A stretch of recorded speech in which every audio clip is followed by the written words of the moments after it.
празник.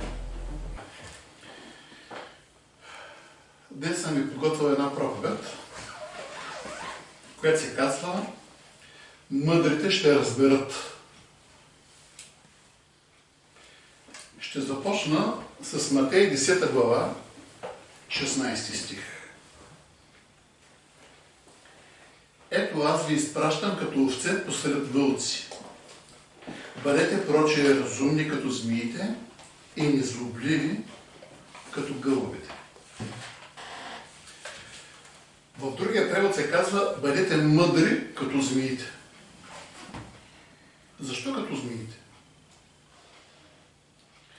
В Битие 3 глава 1 стих се казва: а змията беше най-хитра от всички полски зверове, които Господ Бог беше създал. И тя рече на жената: истина ли каза Бог да не ядете от всяко дърво в градината?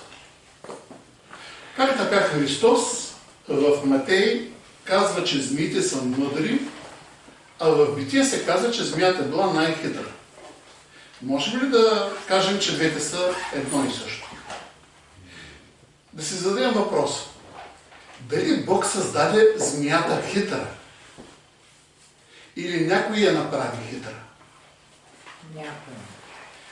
Реално погледнато, Бог не направи нито едно същество да бъде лукаво и зло. Но всъщност Сатана, когато въздейства на змията, той от нейната мъдрост я направи хитра. А Христос обръща вниманието не на такава, каквато е змията, каквото е направил дявола, а обръща внимание на такава, каквото Бог е направил. Мъдра и разумна. В момента не можем да кажем, че змиите са мъдри и разумни. Но един ден, в един друг свят, където няма да има грех, тогава змиите може би ще бъдат наистина мъдри и разумни. Защо в един момент Сатана действа по такъв начин? Той действа чрез змията да я направи хитра, за да може да въздейства на Адам и Ева. Ами това е неговия почерк. Ако обърнете внимание, всъщност как действа той? Той е опортюнист. Знаете ли какво означава опортюнист? Някой, който се възползва от обстановката, от ситуацията. Той не е създал. Той се възползва. Възползва се от стиховете от Библията, възползва се от глада на Исус Христос, възползва се дори от храма, възползва се от Божието Слово.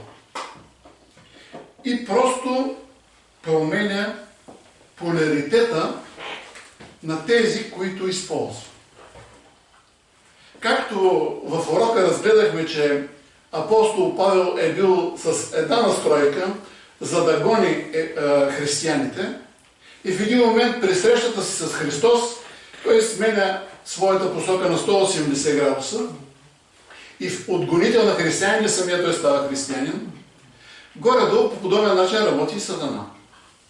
Той взима някого, който има някакви данни, и той пренасочва към зло тези данни. Човека не е бил създаден да бъде лош, но се е поддал на изкушението от Сатана, за да стане такъв. Нужна е мъдрост, за да не попаднеш в капана на Сатана. Вижте какво е записано числа 21 глава, 4 до 9 стих. А когато отпътуваха от планината Ор по пътя към Червеното море, за да обиколят Едомската земя, людите излязоха от търпение в душата си поради пътя. И людите говореха против Бога и против Моисей, казвайки: защо ни изведохте из Египет, да измрем в пустинята, защото няма ни хляб, ни вода, душата ни се отвръщава от този никакъв хляб, т.е. от манната. Затова Господ изпрати между людите горителни змии, които хапеха людите, измряха много люди от Израиля. Тогава Людите, хората, дойдоха при Моисей и казаха: съгрешихме, за гдето говориме против Господа и против Тебе. Помоли се, Господи, да махне змиите от нас. И Моисей се помоли за людите. И Господ рече на Моисей: направи си една горителна змия и я тури на висока върлина, и всеки ухапан, който погледне на нея, ще остане жив. И тъй Моисей направи медната змия и я тури на най-високата върлина, и когато змия ухапеше някого, той като погледнеше на медната змия, оставаше жив. Тук има сякаш един момент, в който сякаш Бог си противоречи до някъде. Бог е казал, че не трябва хората да си правят никакви изображения, да не им се кланят и да не служат. Дали това всъщност е направено с такава цел? Вижте какво е записано в 4 Царе, 18 глава, от 1 до 4 стих. В 3-та година на Израилевия цар Осия, Иловия син, се възстари Езекия, син на Юдовия цар Ахаз. Той беше 25 години на възраст, когато се възстари, и царува 29 години в Ерусалим. А името на майка му беше Авия, Захариева дъщеря. Той върши това, което бе право пред Господа, напълно както извърши баща му Давид. Събори високите места, изпотроши кумирите, изсече ашерите и сломи, разтроши медната змия, която Моисей беше направил, защото дори до това време израелтяните й кадяха и нарече я Нехущан. Тук е много интересно, че всъщност на еврейски змия е Нахаш, а Нехущан означава безполезно парче мед. Меден метал. Втората заповед, вижте какво казва. Не си прави кумир или какво да е било подобие на нещо, което е на небето горе, или което е на земята долу, или което е във водата под земята. Да не им се кланеш, нито да им служи, защото аз, Господ, твоя Бог, съм Бог ревнив, който въздавам беззаконието на бащите върху чадата до 3-то и 4-то поколение на уния, които ме мразят. А показвам милости към хиляди поколения на уния, които ме любят и пазят моите заповеди. Виждате ли някакво противоречие между тези стихове? Бог казва на Моисей: направи медна змия и който погледне към нея ще оздравее, няма да умре. След това евреите се покланят на тази змия и кадят като на Бог.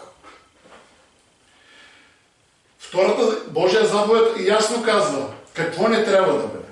Забележите обаче какво казва Христос. Йоан 3 глава 14 и 15 стих. И както Моисей издигна змията в пустинята, така трябва да бъде издигнат човешкия син. Та всеки, който вярва в него, да не погине, но да има вечен живот. Сега ние трябва да си зададем въпроса. За какво беше сътворена всъщност медната змия? Защо Бог заповяда Моисей да направи медна змия? И когато евреите, които са охапани от змия, като погледнаха към змията, какво виждаха всъщност? Какво всъщност виждаха те? Виждаха Бог, на когото да се покланят, когото трябва да умилостивят, да речем Богът змия. Ако говорим за египтяни, ако говорим за гърци, ако говорим за индийци, те биха започнали да се покланят на тази змия и да се молят тя да не ги хапне. Нали така? Но Божията идея е нещо съвсем различно.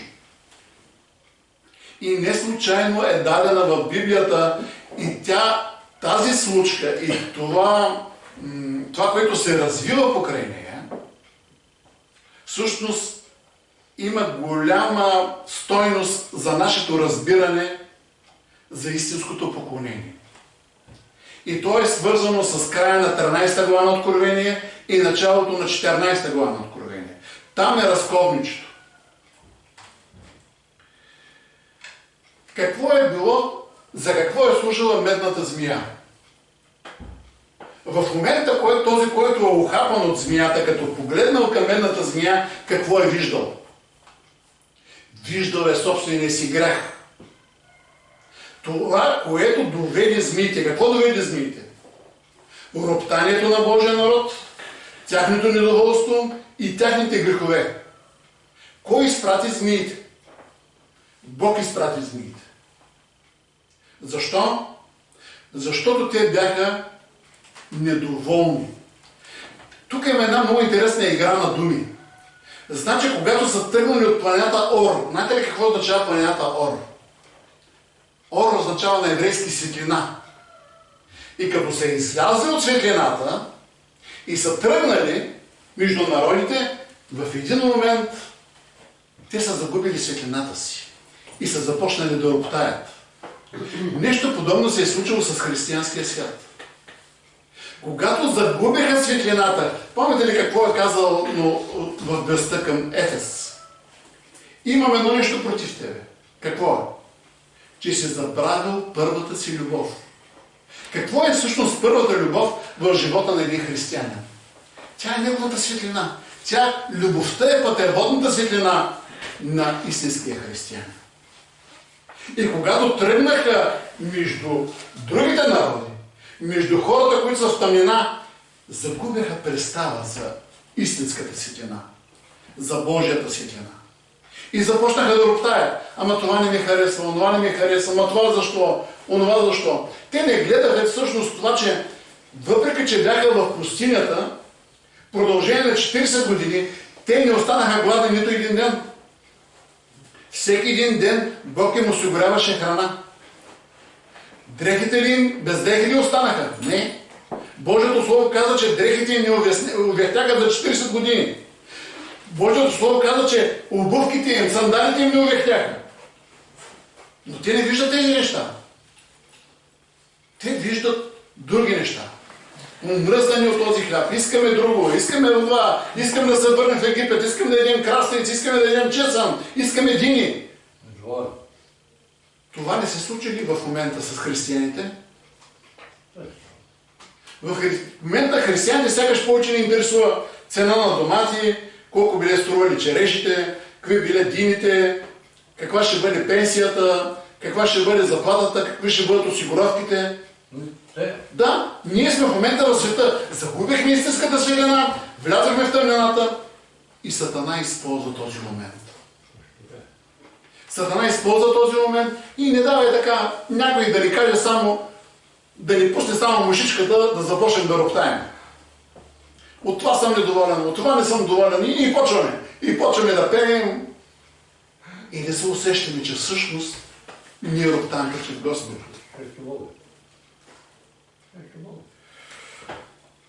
Забележете какво е записано в Марко 10 глава 45 стих.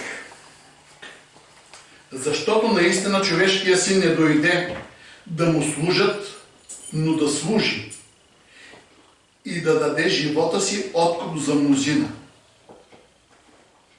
За какво дойде Исус Христос на тази земя? И дали когато Той беше разпънат на кръста, идеята беше всички да му се поклонят, докато Той е разпънат на кръста. Вижте Второзаконие, 2 Коринтяна 5 глава 21 стих. Бог заради нас натовари с целия грях този, който не знаеше какво е грях, за да получим чрез него оправдание пред Бога. Забележете и следващия. Исаия 53 глава 3 до 6 стих. Той беше презрян и отхвърлен от хората, страдалец, изпитал болести и ние отвръщахме лицето си от него. Той беше презрян и ние го смятахме за нищо. Наистина Той взе върху себе си нашите болести и понесе нашите страдания. А ние мислихме, че Той беше поразяван, наказан и унизяван от Бога. А Той беше прободен заради нашите грехове и подложен на удари заради нашите беззакония. На него беше отредено наказанието, което довело до нашето спасение. И чрез неговите рани ние се изцелихме. Всички ние се заблудихме като овце. Всеки беше тръгнал по своя път. Но Господ натовари него с всичките ни наши грехове. Когато видим Христос на кръста разпънат, какво виждаме? Някого, на когото да се поклоним, или виждаме някой, който е разпънат заради нашите грехове? Дали ние не виждаме нашите грехове там, на кръста? Така както евреите виждаха змията. Виждаха змията, т.е. виждаха греховете си, заради които бяха изпратени змиите. И вместо да имат желание да се поклонят на змията, те се покайваха. Спомнете си, че самите евреи в един момент помолиха Моисей: молим те, помоли Бог да махне змиите. Какво направи Бог? Махна ли змиите? Какво направи Бог в Египет? Когато се покая, така да се каже, фараона, язвата се махаш. Нали? Тук змиите махнаха ли се? Не. Змиите останаха. Какво обаче остана? Какво стана с змиите? На какво е символ змията? На греха. Нали? Змията е символ на греха. В нашия живот има ли си още грех? Има. Всъщност идеята, за която говорим и която говори за края на времето, е, че както Моисей издигна змията в пустинята на висока върлина, за да могат хората да виждат своите грехове, причината за змиите, по същия начин ние трябва да започнем да гледаме и на Христос. Защото Христос беше нареден заради нашите грехове. Той няма собствени грехове. И когато погледнем Христос разпънат на кръста, ние не виждаме нещо красиво. Нима някой може да му хареса тази гледка. Един умиращ, агонизиращ човек.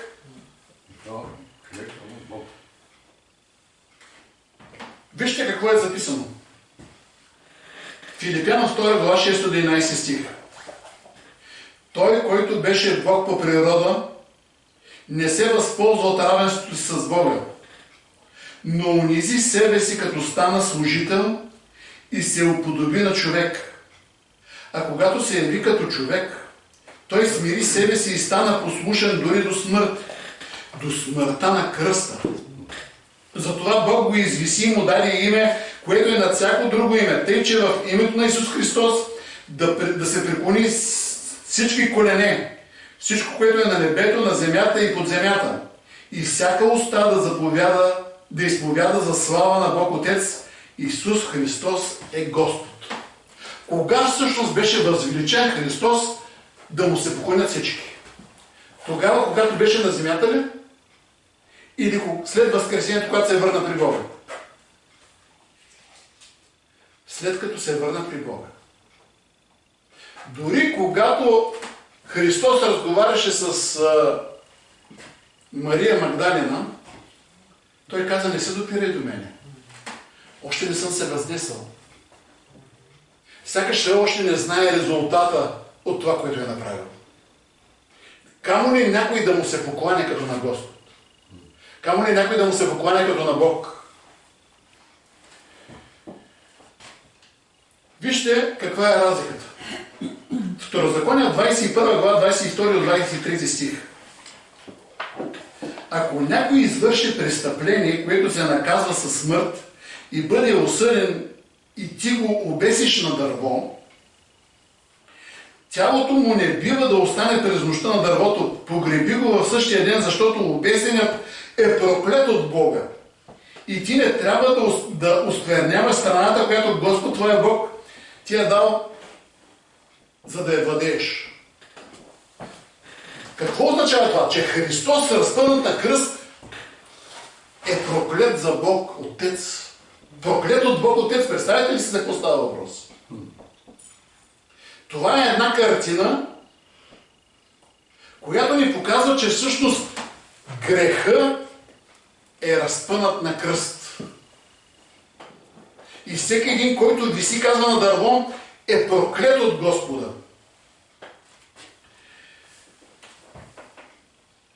Дори в момента, когато е проклет от Господа и е разпънат на кръст, какви са неговите думи? Отче мой, защо си ме оставил?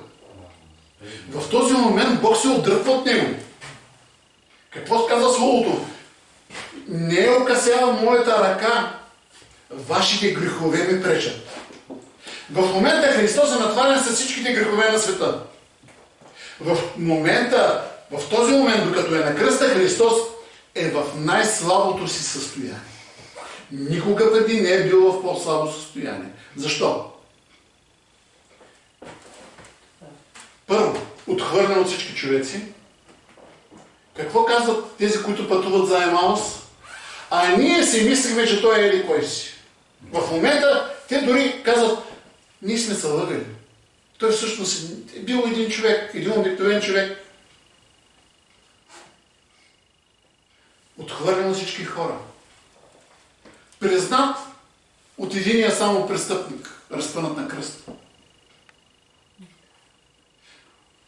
Ухулван от всички и изоставен от собствения си Отец в небесата.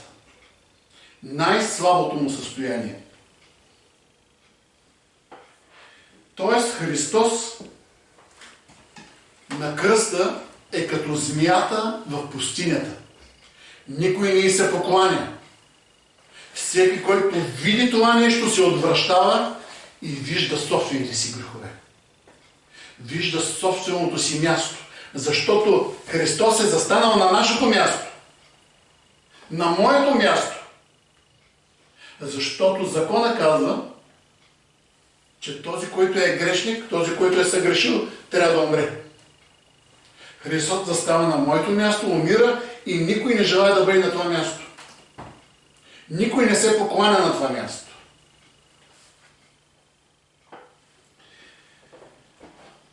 Защо цар Езекия унищожи медната змия? Евреите грешно ли правяха, като се покланяха на медната змия? Нима не беше заповядал Бог да бъде изработена тази змия. Бог беше заповядал, нали? По Божия воля ли всъщност Христос умря на кръст? Не сам ли Той даде живота си? Не беше ли това спасителният план? Но това трябваше ли всъщност да ни направи точно този момент, в който Христос е разпънат на кръста, да бъде място за поклонение и символ на поклонение пред Христос. Защо Бог не накара всички ангели и целия всемир да слязат долу на земята в момента, в който Христос беше разпънат на кръста и да му се поклонят? Защото в този момент не му беше място за поклонението. Поклонението трябваше да стане, когато Христос се върне горе в небесата и когато бъде признат за победител. Бъде признат за този, който чрез любовта си пожертва живота си, но и възкръсна. Вижте сега големия парадокс. Откровение 13 глава 18 стих казва: тук е необходима мъдрост. Който има разум, нека пресметне числото на звяра, защото то е число на човешко име. Това число е 666. Имах една проповед, в която ви показах всъщност как изглежда числото 666. Сега ще повторя пак на тези, които не са били там.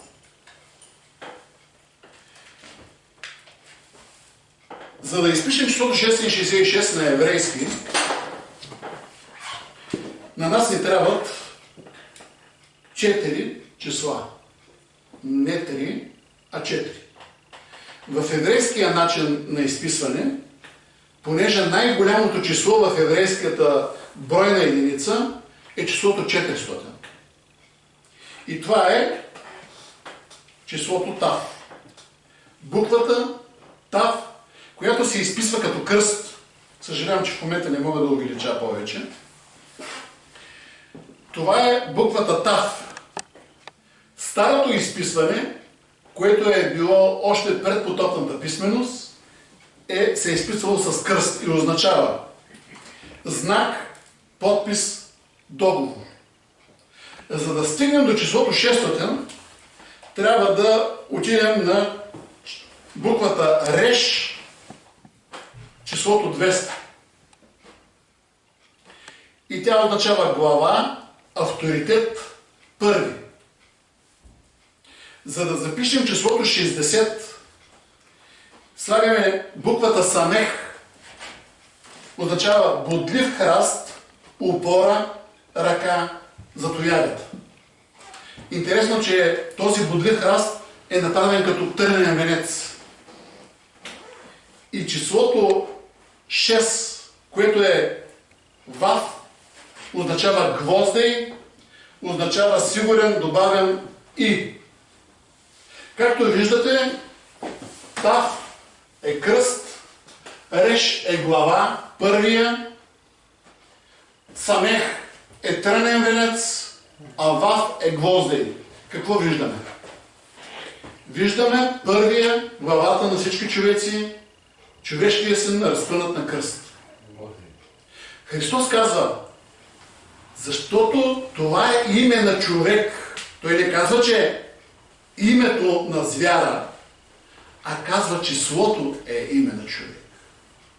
Момента, в който Христос обвиксва за всички грехове на човечеството, Сатана взима този образ и го прави какво? Прави го като змията, която беше в пустинята.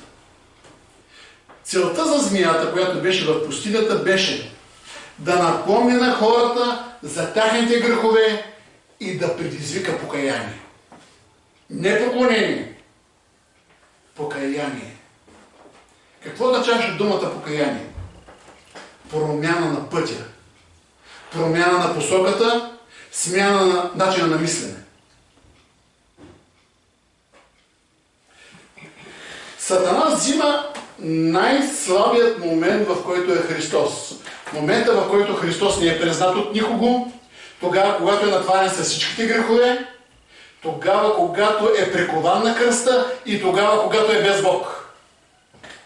И казва, ето това е символа, на който виж се покланяте.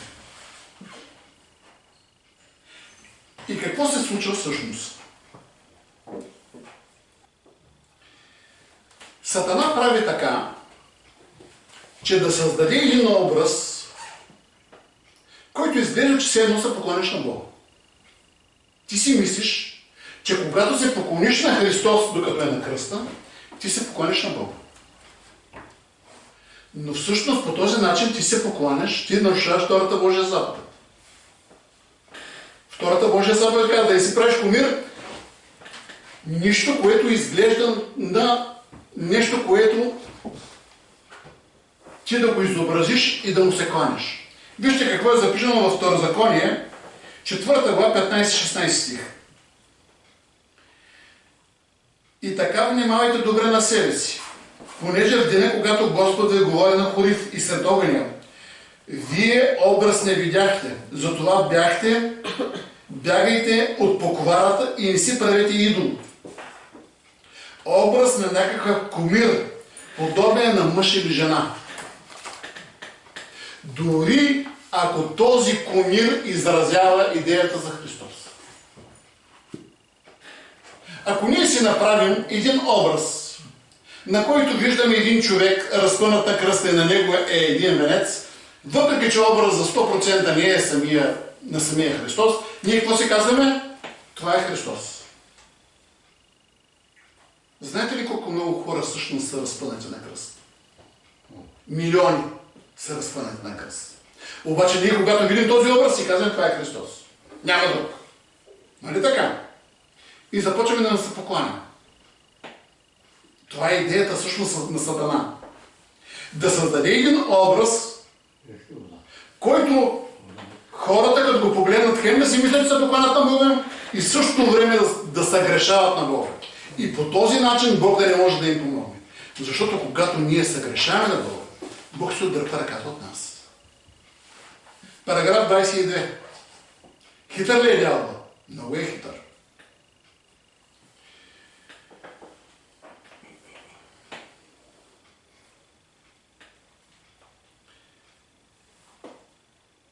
Откровение 14 глава, 1, 6 и 7 стих казва.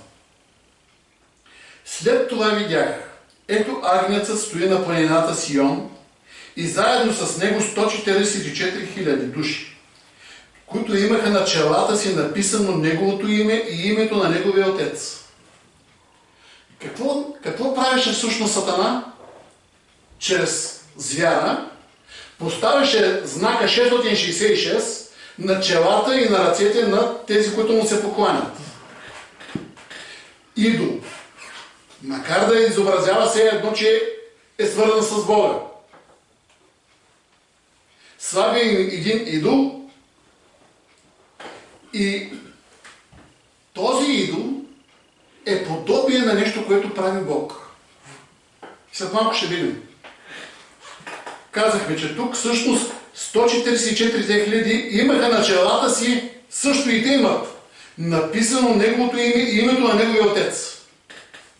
И видях друг ангел да лети високо. В небето той имаше вечното благовестие, за да проповядва на земните жители, на всеки народ и род, и език и племе. Той каза с висок глас: бойте се от Бога и му въздайте слава, защото настъпи часът на неговия съд. Поклонете се пред онзи, който сътворил небето, земята, морето и водните извори.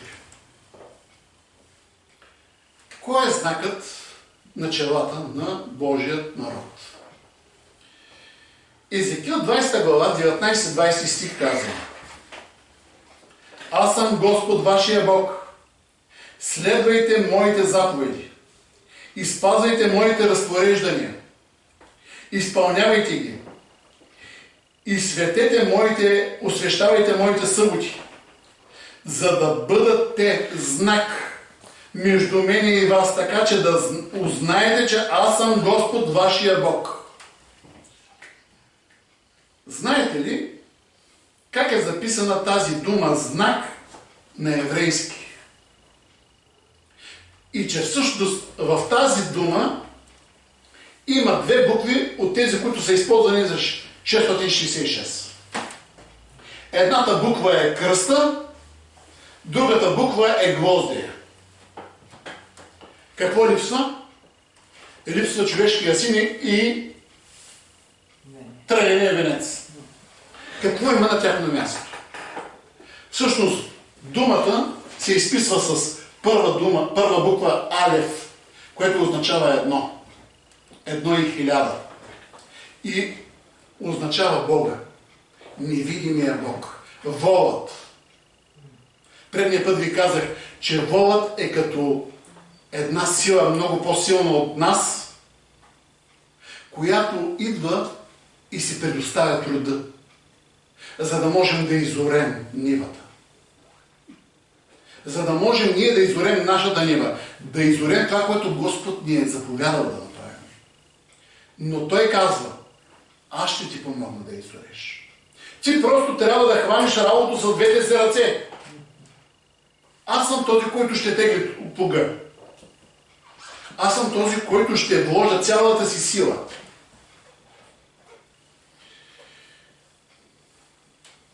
И казахме Алеф, следващата буква е Вав, гвоздия, и следващата буква е Тав, последната, която беше 400, кръста. Какво се оказва? Че Бог поставя знак с кръст на челата на своите и какво всъщност Той им казва с този знак? Той ги запечатва, но тук каква е идеята за знака, за тав? Тук тя не е кръст, а означава договор. Аз каза и имам сигурен, защото думата гвоздей, вав, означава сигурен. Сигурен договор с Бога. Това е Божия знак. Сигурен договор с Бога. А какъв е знака 666? Показва един идол. Най-слабото състояние на Христос. Да му се поклонят и да му служат.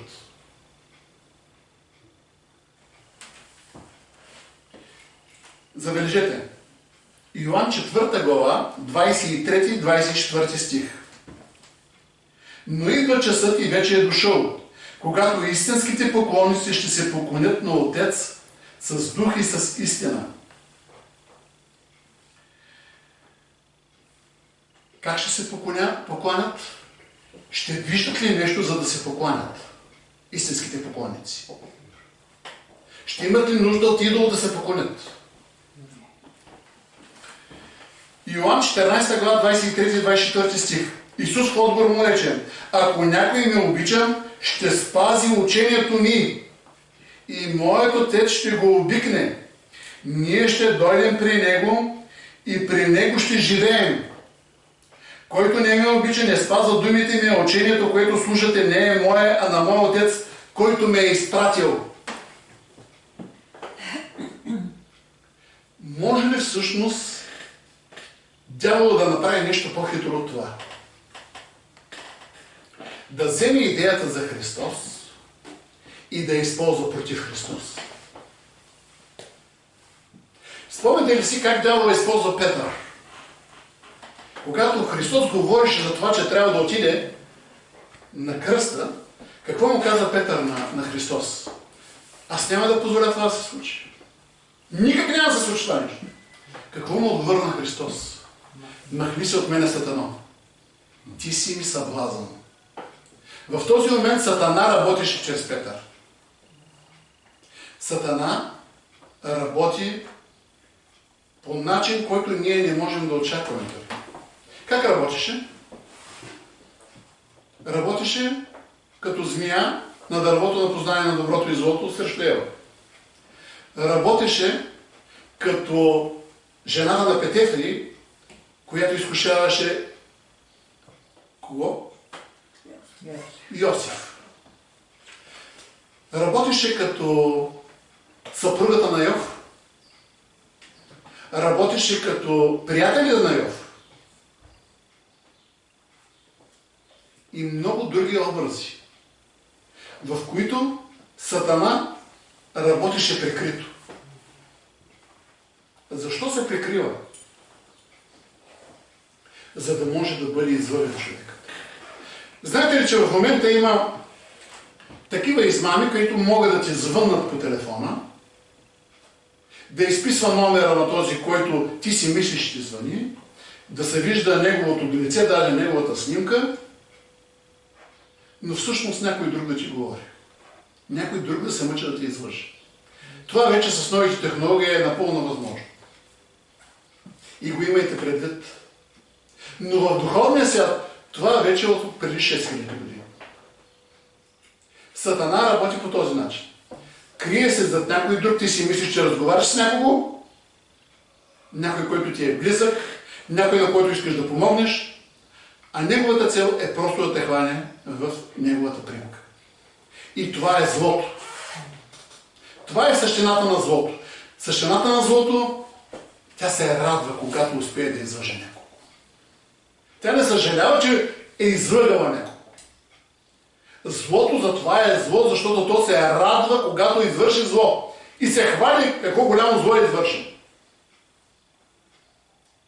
Успях да излъжа една бабичка, взех и цялата пенсия. Да. Но това е. Злото кара тези хора под въздействието на Сатана да вършат зло. Защото доброто по-трудно се върши. На времето имаше едно момче тук, израсна, така да се каже, в църквата, който много го влечеше злото. И се разрушаваше. И аз му казвам, виж какво ще кажа моето момче. Много по-похвално е да можеш да строиш и да съграждаш. Защото всеки един може да руши.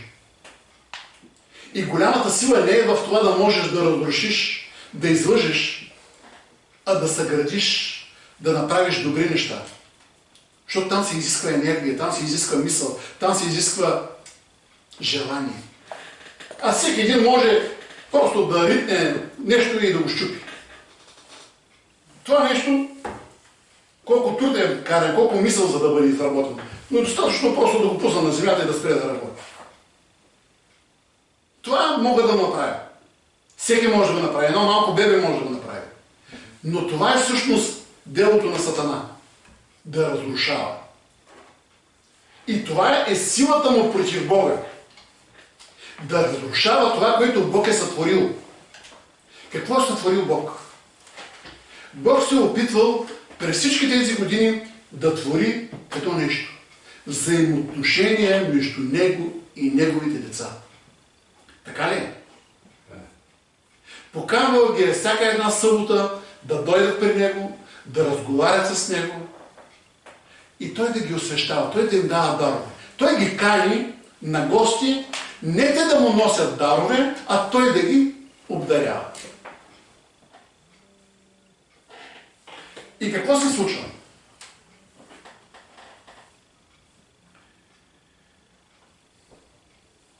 Вижте какво казва Първо Петрово, 2 глава, 7, 9 и 10 стих. И така за вас, вярващите, той е скъпоценен, а за невярващите, камък, който отхвърляха зидарите, той стана глава на ъгъла и е камък за препъване и камък за съблазън. Христос. Христос е начин за спасение, но в един момент Словото казва директно.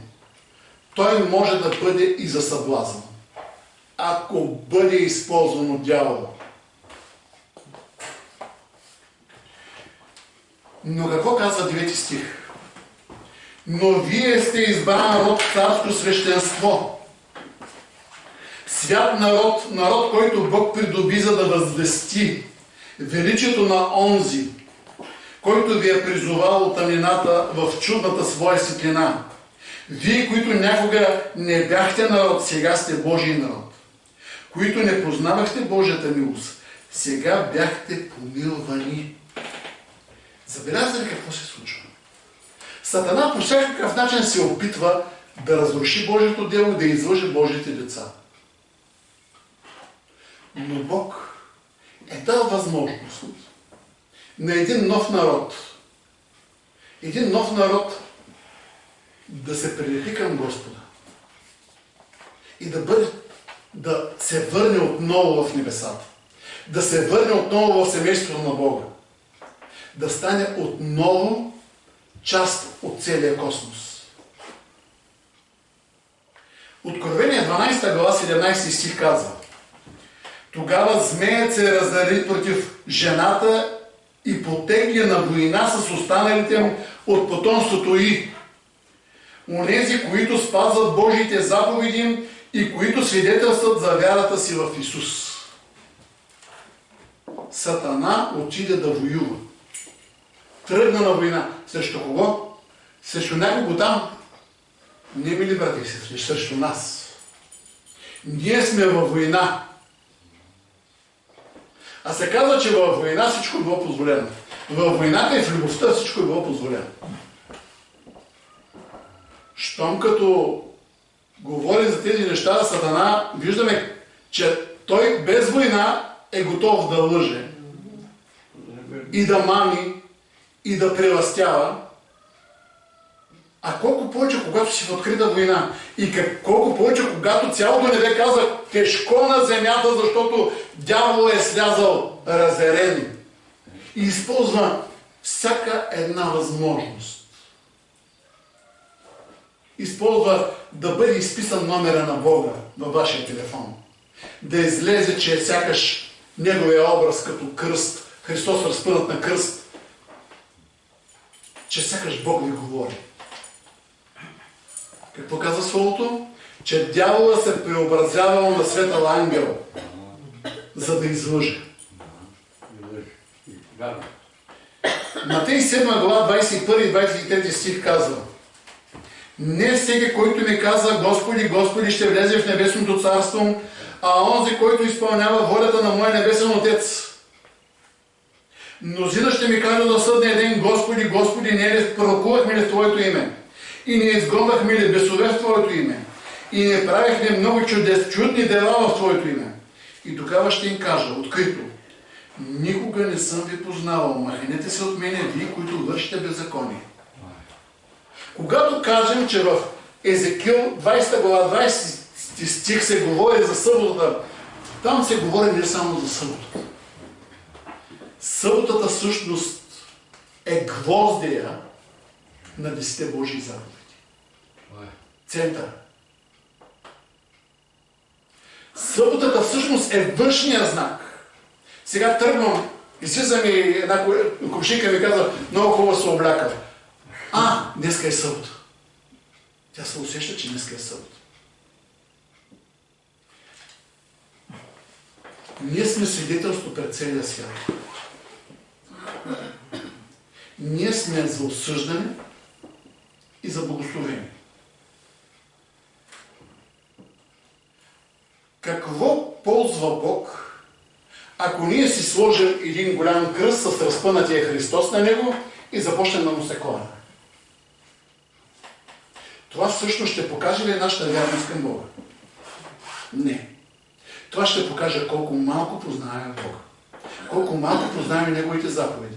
Но знаете, в един момент, в този свят, това ще бъде знак.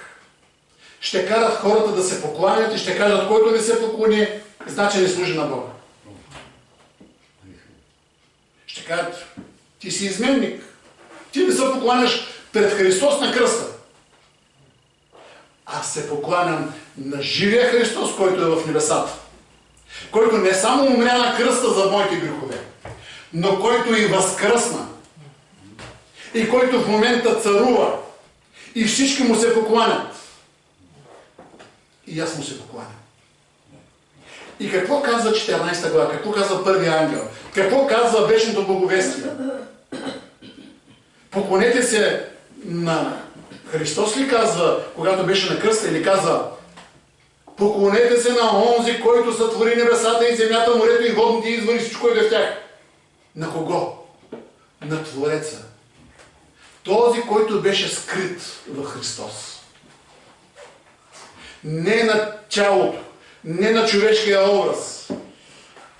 Да се поклоним на Бога, който беше, който се смири, който се облече в човешка плът, умря заради нас, поднесе нашите грехове, качи се горе и беше възвеличен. Този, който обеща, че ще се върне, за да ни вземе. И този, който е верен да го направи.